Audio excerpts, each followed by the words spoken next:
सभी दोस्तों का स्वागत है मेरे यूट्यूब चैनल पे। तो आज हम करंट अफेयर्स 2024-25 जिसमें ये सितंबर माह का करंट अफेयर्स। तो इसमें आपका जो भी सेंट्रल लेवल के एग्ज़ाम है और स्टेट लेवल के एग्ज़ाम है उनमें जो करंट अफेयर्स पूछी जाती है तो उसकी हम तैयारी कर रहे हैं। तो स्टार्ट करते हैं। आज का जो फर्स्ट क्वेश्चन है, ऑपरेशन सद्भाव का संबंध। तो इस क्वेश्चन का राइट आंसर आपका ऑप्शन नंबर डी हो जाएगा। तो डी यहाँ पे राइट आंसर हो जाएगा। तो सभी यहाँ पे आपके ऑप्शन जो सद्भाव है, म्यांमार, लाओस और वियतनाम, इन तीनों देशों से इसका संबंध है। अब इसके बारे में अन्य जानकारी देख लेते हैं। तो ये जो ऑपरेशन सद्भाव है ये क्या है। तो सबसे पहले जो ऑपरेशन सद्भाव है तो ये जो म्यांमार, लाओस और वियतनाम है तो इनकी सहायता करने के लिए भारत सरकार द्वारा ये चलाया गया है। तो इसमें भारत सरकार के द्वारा ऑपरेशन जो सद्भाव है इसके तहत जो ये 3 देश हैं इनको यहाँ पे राहत सामग्री पहुँचाई गई है। तो ये जो राहत सामग्री है क्यों पहुँचाई गई है, क्योंकि यहाँ पे जो एक तूफान है जिसका नाम है टाइफून यागी, तो इसके द्वारा म्यांमार, लाओस और वियतनाम इन तीनों देशों को प्रभावित किया है। तो ये आपका यहाँ पे तूफान है, इसको भी आप लोग नोट कर लीजिए। पूछा जा सकता है कि जो आपका यहाँ पे टाइफून यागी है ये क्या है। ये एक तूफान है और ये किन देशों को इसने प्रभावित किया है, तो म्यांमार, लाओस और वियतनाम। तो इन तीनों देशों को जो ये तूफान है टाइफून यागी, तो इसके द्वारा ये तीनों देश प्रभावित हैं। और इसका जो ऑपरेशन सद्भाव है तो ये भारत सरकार द्वारा चलाया गया है ऑपरेशन है इन तीनों देशों को सहायता पहुंचाने के लिए। तो ये इंपॉर्टेंट क्वेश्चन है, आप लोग इसको नोट कर लीजिए। नेक्स्ट क्वेश्चन है, उत्तराखंड के कितने शहरों को अंतर्राष्ट्रीय राष्ट्रीय खेल के लिए चुना गया है। तो कितने शहरों को चुना गया है, तो इसका right answer option number C हो जाएगा। तो 7 शहरों को यहाँ पे चुना गया है। तो अंतर्राष्ट्रीय जो राष्ट्रीय खेल होंगे वो आपके उत्तराखंड में किए जाएंगे। तो 2024 में यहाँ पे ये आयोजित होने वाले हैं। तो इसके संबंध में अन्य जानकारी देख लेते हैं।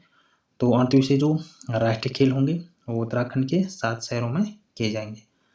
अब यहाँ पे जो गढ़वाल है इसमें 23 और कुमाऊं में 15 तरह की जो खेल प्रतियोगिताएं हैं वो होंगी। तो ये आप लोग नोट कर लीजिए। इसके अलावा जो 7 शहर हैं तो इनको भी आप लोग नोट कर लीजिए। इसमें आपका जो देहरादून है यहाँ पे सबसे अधिक 17 प्रतियोगिताएं की जाएंगी। तो ये आप लोग यहाँ पे नोट कर लीजिए। इसके अलावा हरिद्वार में 5, ऋषिकेश में 1 प्रतियोगिता की जाएगी। नेक्स्ट है हल्द्वानी में 8 खेल प्रतियोगिताएं की जाएंगी। नेक्स्ट है नैनीताल में 2 खेल प्रतियोगिताएं की जाएंगी। नेक्स्ट है रुद्रपुर, यहाँ पे 3 खेल प्रतियोगिताएं होंगी। और लास्ट है गुल्लरभुज, इसमें 2 प्रतियोगिताएं की जाएंगी। तो ये आपके यहाँ पे 7 शहर हैं, इनको आप लोग नोट कर लीजिए। ये इम्पोर्टेंट क्वेश्चन है तो ये एग्जाम में पूछा जाएगा। तो 2024 में जो अंतर्राष्ट्रीय राष्ट्रीय खेल होंगे वो आपके उत्तराखंड में किए जाएंगे और उत्तराखंड में इन 7 शहरों में ये खेल आयोजित होंगे। इसके अलावा यहाँ पे जो देहरादून और हल्द्वानी है तो इनको खेल गांव के तौर पर प्रमुख केंद्र बनाया गया है। तो इसको भी आप लोग नोट कर लीजिए, ये भी आपका एग्जाम में क्वेश्चन बन सकता है। तो ये सारे इम्पोर्टेंट जानकारी आप लोग लिख लीजिए। नेक्स्ट क्वेश्चन है, उत्तराखंड भाषा संस्थान की स्थापना की गई। तो इसकी स्थापना 2010 में की जाती है।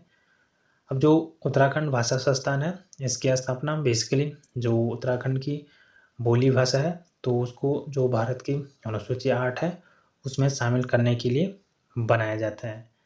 रिसेंटली जो उत्तराखंड भाषा संस्थान है तो इसके द्वारा हिंदी दिवस के अवसर पे जो उत्तराखंड के साहित्यकार हैं उनको साहित्य भूषण देने की घोषणा की है।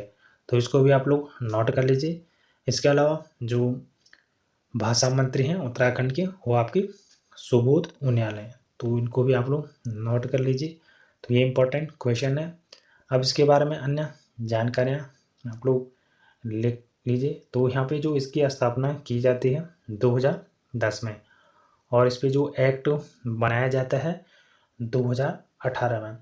तो इस एक्ट के माध्यम से जो इसका मुख्यालय है उत्तराखंड भाषा संस्थान का तो ये देहरादून बनाने का इसमें जिक्र किया जाता है। लेकिन अभी इसका जो मुख्यालय है वो कहीं भी यहाँ पे फिक्स नहीं हुआ है। कहीं इस पे गैरसैंण बनाने की बात की जाती है और कहीं देहरादून, लेकिन अभी ये फिक्स नहीं हुआ है। लेकिन जो एक्ट है उसमें देहरादून बनाने की यहाँ पे बात की गई है। इसके अलावा जो उत्तराखंड की बोली भाषा है उसको अभी तक जो ये भाषा संस्थान है इसके द्वारा 8वीं अनुसूची में शामिल नहीं किया गया है।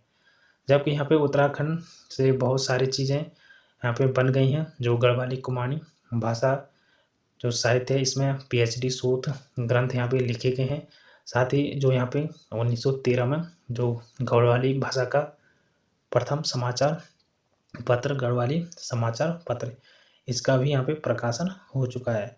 तो इसके बाद भी यहाँ पे 24 साल बाद भी यहाँ पे जो उत्तराखंड है वो अपनी बोली भाषा को जो 8वीं अनुसूची है उसमें शामिल नहीं कर पाया है। तो ये यहाँ पे डिटेल है, तो इसको आप लोग देख लीजिए। इसमें अन्य जानकारियाँ क्या क्या इम्पोर्टेंट है तो वो सारी आपको बता दी गई है।